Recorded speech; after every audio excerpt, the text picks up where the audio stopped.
Hello, and a very warm welcome to the English Story Nook. We are so glad you could join us today. Today, we're diving into a story about the world of online dating and the search for a true connection. Get ready to discover what happens when a captivating voice on a dating app leads to a journey of hope, curiosity, and surprising discoveries. Before we dive in, if you enjoy our stories and want to support what we do, please give this video a like, subscribe to the channel, and consider buying us a coffee on Ko-fi. There's a link in the description below. Every like, subscription, and small contribution helps us keep creating great content for English learners like you. Let's get started. His voice note surfaced at 3:14 a.m. The blue light of Mina's phone cut through the darkness of her bedroom. It was 3:14 a.m., an hour usually reserved for deep sleep or existential dread. A notification from LoveLink, the dating app she'd sworn to delete a dozen times, glowed on the screen.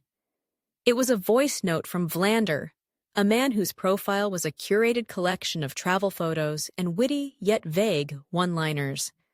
Mina hesitated, her thumb hovering over the play button. Curiosity, a powerful and often troublesome force, won. She pressed play. A voice, smooth and rich like dark chocolate, filled the silence. It spoke of quiet mornings, the scent of old books, and the simple joy of a shared smile. It was a voice that seemed to understand the very essence of her soul. Mina's heart did a little flip. This was it. This was the connection she'd been searching for. The voice was so captivating, so unlike the usual, "Hey, what's up?" messages that flooded her inbox. It was a bespoke message, seemingly crafted just for her. She played it again, and then a third time, each listen reinforcing the idealized image of Vlander that was beginning to form in her mind. The next few days were a whirlwind of digital communication. Mina and Vlander exchanged messages, but his replies were always sporadic, leaving her in a constant state of anticipation. He was a master of the cryptic text, his words hinting at a depth that his voice note had promised. Mina found herself checking her phone incessantly, a habit she knew was unhealthy but couldn't seem to break. Her friends, Aisha and Lydia, were subjected to endless analysis of Vlander's messages. "He's just busy," Aisha would say, ever the optimist. "Or he's playing games," Lydia would counter, her tone laced with a healthy dose of cynicism. Mina, caught in the middle, clung to the memory of his voice, a digital ghost she was falling for. The situation was becoming a significant encumbrance on her daily life, a distraction she couldn't shake. One evening, while on a painfully dull date with a man named Melvin, who seemed to have a penchant for talking about his fantasy football league, Mina excused herself to the restroom. She pulled out her phone and played Vlander's voice note. The contrast between the rich, thoughtful voice and the droning monologue she'd just escaped was jarring. It was a stark reminder of what she was looking for and what she was settling for. The idolized Vlander was a beacon of hope in a sea of mediocre dates. Her penchant for romanticizing men based on minimal information was a flaw she was well aware of, but one she couldn't seem to overcome. A few days later, Vlander finally agreed to a video call. Mina was ecstatic. She spent an hour getting ready, carefully choosing her outfit and setting up the perfect lighting. But just as she was about to call, a message popped up. "So sorry, something came up. Rain check?" Mina's heart sank. The flimsy excuse felt like a slap in the face. Was he even real? The disappointment was a heavy weight, a stark reminder of the ephemeral nature of online connections. She was chasing a ghost, a digital mirage that shimmered with promise, but offered no substance. The feeling of connection she'd felt was proving to be ephemeral, fading with each unanswered question. Aisha, sensing Mina's dejection, dragged her to an art gallery opening a few nights later. "You need to get out of your head and into the real world," she'd insisted. The gallery was buzzing with people, a vibrant mix of artists, collectors, and socialites. Miina, sipping a glass of complimentary champagne, tried to enjoy herself, but her mind kept drifting back to Vlander. As she wandered through the gallery, a voice cut through the chatter, a voice that was achingly familiar. She froze, her eyes scanning the crowd.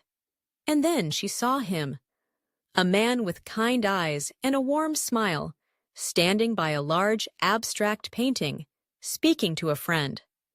It was the voice from the note, but it wasn't Vlander. Miina, emboldened by a mix of champagne and curiosity, approached him. "Excuse me," she said, her voice trembling slightly. "This is going to sound strange, but have we spoken before?" The man, whose name was Manuel, looked at her, a puzzled expression on his face. "I don't think so," he said, his voice sending another shiver down her spine.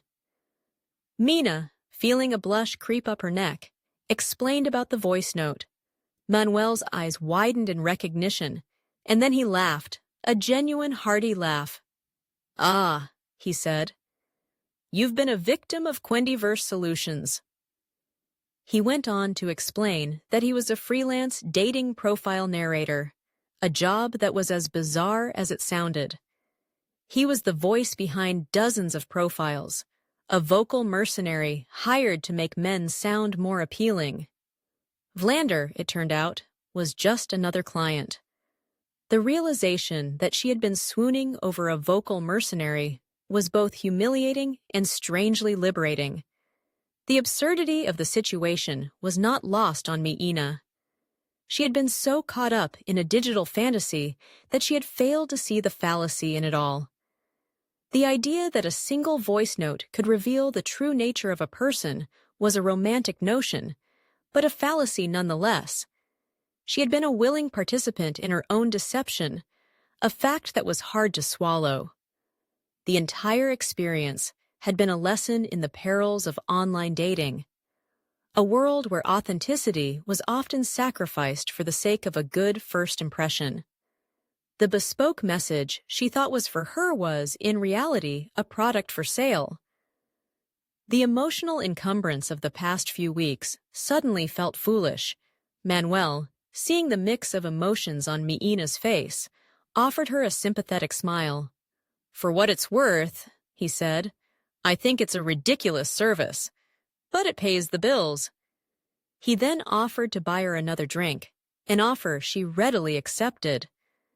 They spent the rest of the evening talking, a real face-to-face conversation that was more engaging than any text exchange. They talked about art, about their shared love of old bookshops, and about the bizarre world of modern dating. There was an easy chemistry between them, a spark of genuine connection that had been absent in her digital pursuit of Vlander. The conversation was a refreshing change, a reminder of what it felt like to connect with someone on a deeper level. It was a conversation that was not perfunctory, but filled with genuine interest and curiosity. Their interaction was anything but perfunctory. It was the beginning of something real. The next morning, Miina deleted LoveLink from her phone. A few hours later, she received a text from Manuel. "I know a great little bookshop cafe. Interested?" Miina smiled. It was a simple, direct invitation, free of any pretense or digital smoke and mirrors. "I'd love that," she replied. As she put her phone down, she felt a sense of relief. She had been so focused on finding a connection in the digital world that she had almost missed the real thing right in front of her. The voice note that had surfaced at 3:14 a.m. had led her on a wild goose chase, but in the end, it had also led her to something far more promising. A real, authentic connection, born not from a carefully crafted digital persona, but from a shared laugh over the absurdity of it all. That's the end of our story for today. It really makes you think about the difference between a person's online profile and their real-life personality, doesn't it? What do you believe is the most important quality for a true connection? Share your ideas in the comments below. And don't forget to check the description for some great materials to help you practice.